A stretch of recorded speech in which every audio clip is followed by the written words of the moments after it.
ከሴቶች ጋር ስንጫወት የዘር ፈሳሽ ይፈሰናል፣ እሱ እንዴት ይታያል ይላል። ልብ ብላችሁ ስሙኝ። ስለ ዘር ፈሳሽ ሙሉ ማብራሪያ ልስጣችሁ። ከሰው ልጅ የሚወጡ የዘር ፈሳሽ 3 አይነት ናቸው።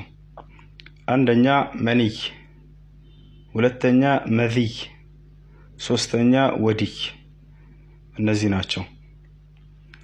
ሁላቸውም ይለያያሉ። ሁላቸውም አህካማቸው ወይንም ህጋቸው ይለያያል።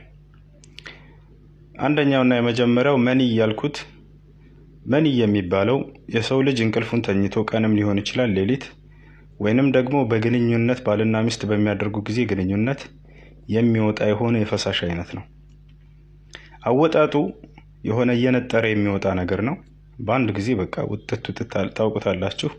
የዚህ አይነት ነው። በመንጠር የሚወጣ የፈሳሽ አይነት ነው። ከለሩ የሆነ ሙቅ ይመስላል፣ ነጭ ሆኖ እንደ ሙቅ የመሰለ ነገር ነው። እሱ ነው። ይህ የዘር ፈሳሽ መንይ ይባላል። ሁክሙ ምንድነው? ይነጅሳል ወይስ አይነጅስም የሚለውን አይነጅስም። እናታችን አይሻ ከነቢያችን ሰለላሁ ዐለይሂ ወሰለም ልብስ ላይ በእጄ እየፈቀፈኩኝ አስወግደው ነበር ከደረቀ በኋላ ብላለች። እንዳጠቃላይ ዑለሞች አይነጅስም ብለዋል። ይሄ ነገር ግን መታጠብ ግድ ይላል። ያ ከወጣ መታጠብ ግድ ይላል፣ ሸዋር ያስወስዳል። ግልጽ ነው አይደለም?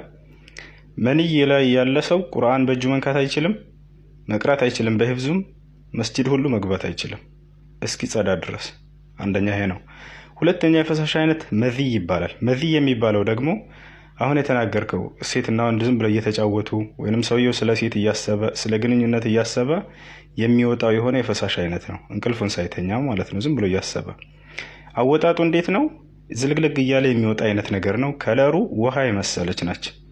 እሱ ምንድነው ሁክሙ? ይነጅሳል። ያንን የነካንን ቦታና ልብሳችንንና ብልታችንን ማጠብ ግዴታ ነው።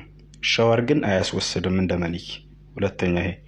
ሶስተኛ ወዲይ የሚባለው ነው። ወዲይ የሚባለው የፈሳሽ አይነት ደግሞ የሰው ልጅ ድክም ብሎት ስራ ሰርቶ ምናምን ደክሞት ዝም ብሎ ሽንቱን ከሸና በኋላ ተከትሎ የሚወጣ የፈሳሽ አይነት ነው፣ ነጭ ነገር። በአብዛኛው እሱ የሚከሰተው የደከማቸው ሰዎች ላይና እንዲሁም ደግሞ ጫት የሚቅሙ ሰዎች ይሄ ነገር እንደሚከሰትባቸው ሰምቻለሁ።